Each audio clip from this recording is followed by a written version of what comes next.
एक बार एक गांव में एक किसान निवास करता था। उस किसान को पशुपालन का विशेष शौक था। उसके पास पहले से ही अनेक भैंसें थीं, जिनका दूध बेचकर वह अपने परिवार का पालन करता था। एक दिन उसने एक खरगोश और एक बंदर भी अपने घर में पाल लिया। समय बीतने के बाद किसान ने तय किया कि वह खरगोश और बंदर के साथ खेलना चाहता है। उसने अपने खेत में कई छोटे छोटे गड्ढे खोद दिए और उन पर मिट्टी डालकर उन्हें बंद कर दिया। फिर उसने इनमें से एक गड्ढे में एक गाजर छुपा दिया। किसान ने खरगोश और बंदर को उस गाजर को ढूंढने के लिए कहा। खरगोश बहुत आत्मविश्वासी था और उसने एक एक गड्ढा खोदना शुरू कर दिया।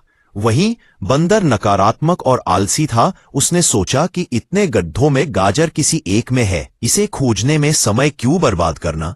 यह सोचकर वह एक गड्ढे के ऊपर सो गया। इसी बीच खरगोश मेहनत से गाजर की खोज कर रहा था। उसने सभी गड्ढों को देख लिया, लेकिन उसे कहीं गाजर नहीं मिली।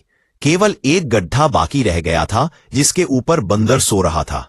खरगोश ने बंदर से कहा कि वह उस गड्ढे से उठे। जैसे ही बंदर उठता है, खरगोश गड्ढा खोदकर गाजर निकाल लेता है और अपने मालिक को दे देता है। बंदर इस दृश्य को देखकर हैरान रह जाता है कि जिस गड्ढे पर वह इतनी देर से सोया था, गाजर उसी में थी। यदि उसने केवल एक बार खोद कर देखा होता तो गाजर उसे मिल जाती और वह अपने मालिक की नजर में बड़ा बन जाता। यह सोचकर वह अपने किए पर पछताने लगा। इस कहानी से हमें 3 महत्वपूर्ण सीख मिलती हैं। पहले यह है कि हमें अपने कार्य के प्रति नकारात्मक नहीं सोचना चाहिए, जैसा कि बंदर ने सोचा। दूसरी सीख यह है कि हमें कम से कम प्रयास अवश्य करना चाहिए, क्योंकि बिना प्रयास के किस्मत हमारा साथ नहीं देगी। यदि बंदर उसी गड्ढे से गाजर की खोज शुरू करता तो उसे गाजर मिल जाती।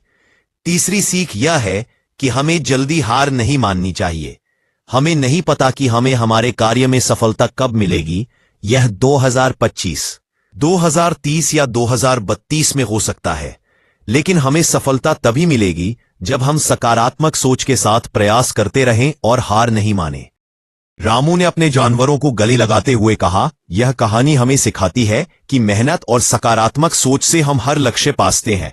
और इस तरह गांव में हर कोई इस कहानी को सुनते सुनते मुस्कुराने लगा, क्योंकि उन्होंने सीखा कि प्रयास और सकारात्मकता से हर मुश्किल को पार किया जा सकता है। यदि आप इस कहानी को औरों तक पहुंचाना चाहते हैं तो कृपया इस वीडियो को लाइक करें, ताकि YouTube इसे और अधिक लोगों तक पहुंचा सके। यदि कहानी अच्छी लगी हो तो हमारे चैनल को अवश्य सब्सक्राइब करें। अगली बार इसी प्रकार की कहानी के साथ मिलते हैं। धैर्य रखें, आभारी रहें और जीवन में आगे बढ़ते रहें।